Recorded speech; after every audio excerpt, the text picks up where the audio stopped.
So you came from Rochester today. Were you doing another tour over there also? I'm based in Rochester.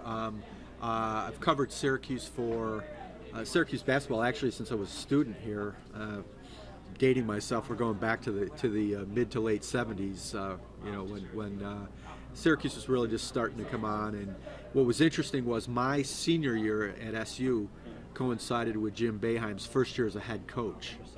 Yeah, we didn't know, as students, we didn't know much about Jim there, other than he wore these god-awful plaid, sport coats back then, and had the big glasses, and he looked very professorial. Roy Danforth was the head coach, and he was a real glib guy, great with the media, great with the students, and so forth. And Jim was doing all this behind-the-scenes type coaching and stuff like that. But we got to know him in a hurry because his first year as head coach, they won 26 out of 30 games, so he made his impact right away. Are you from the area? I'm from Rome, New York, originally. So went to Syracuse. So you've been following the team for... Been following the team for his entire career. I guess you could say, like, growing up in Rome, New York, I actually listened to games on the radio. They back then, it was rare, to see Syracuse on television and stuff. You didn't have ESPN.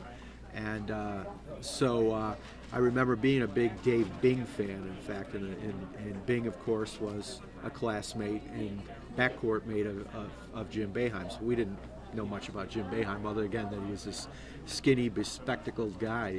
But I mean, Bing was the man. So you've been following him all these years. You obviously have the ultimate perspective. What do you take away? I mean, it's obviously all in the book, I'm assuming, but how do you explain the transition and the time and how things have changed? Well, I think Jim is the most significant figure. Jim Boeheim is the most significant figure in Syracuse basketball history. And the interesting thing to me is that you go back to, he showed up on campus, late summer of 1962 and essentially never left. And here's this guy, this walk-on who nobody knew of and so forth, and he's been that thread of this tremendous amount of success that Syracuse has had from that point on.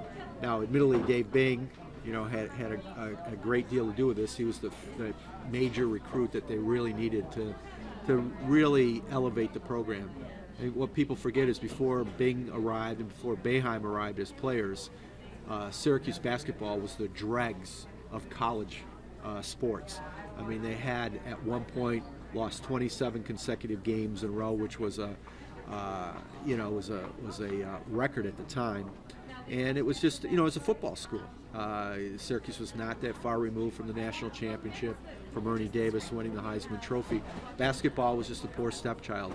And Dave Bing shows up, and Jim Boeheim shows up, and everything changes.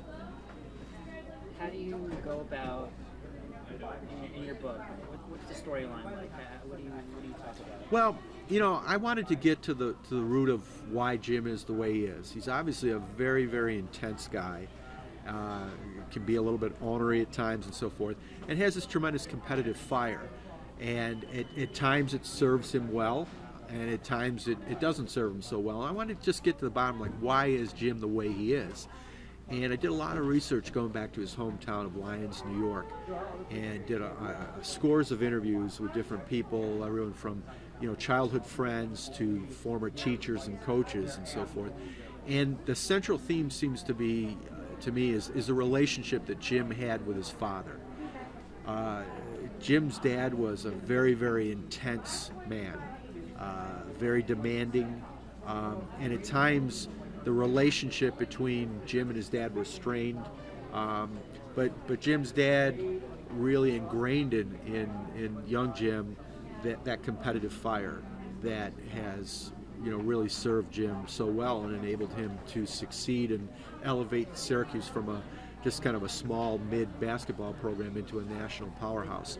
So that when you look back to know who Jim Boeheim is, you really have to know that relationship with the father. And it wasn't always the best of relationships.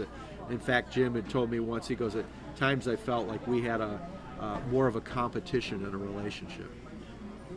What's the audience for this book? Who are you trying to reach here? Well, clearly a Syracuse basketball fan. is number one as far as the audience. I think anybody who's a college basketball fan or a basketball fan who's interested in how Syracuse became this national juggernaut and the man behind it, I think those are the major audiences for this. And I think if you're just interested in people who really exceed expectations, maybe, who are kind of anonymous figures and become well-known figures, well, I think it would appeal to that audience as well. Is there a particular part of the book that you find most revealing or entertaining to people?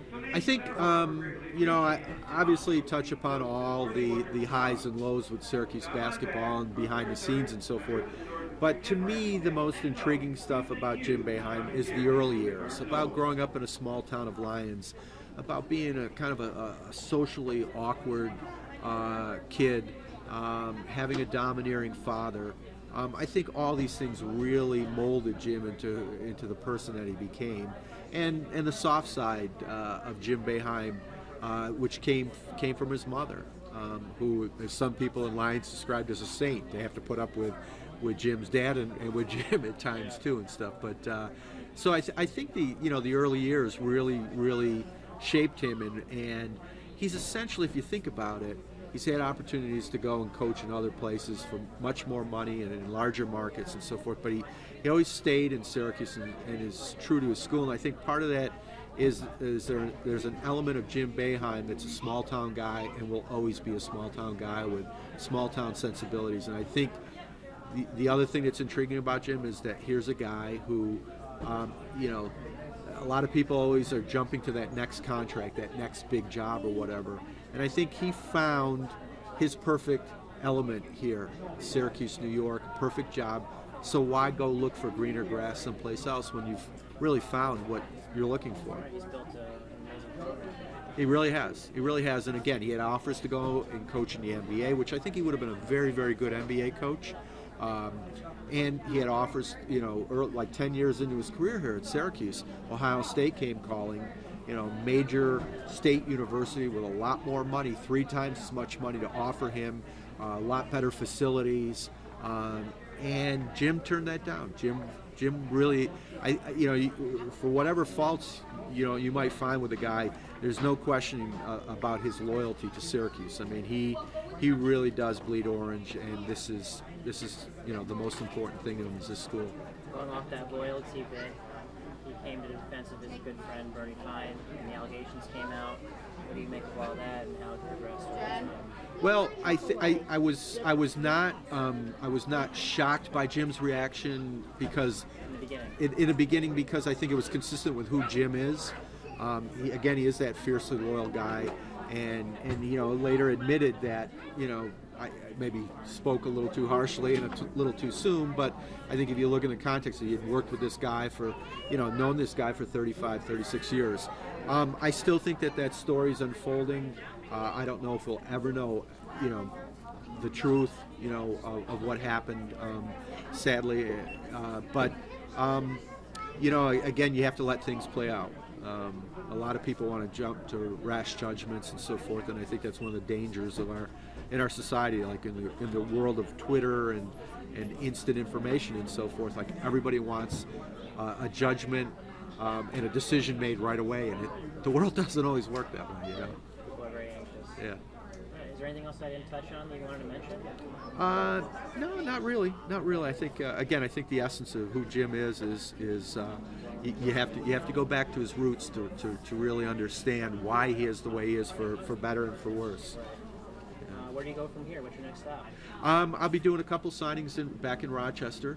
At some Barnes and Nobles in Rochester and so forth, and we're hoping they've done in the past like some signings in New York City and so forth. Markets where there are Syracuse alumni. So mainly the Northeast area. Yeah, I think so because where the heaviest concentration of Syracuse alumni are in the Northeast corridor still. So. Good luck. All right. Hey, thank you.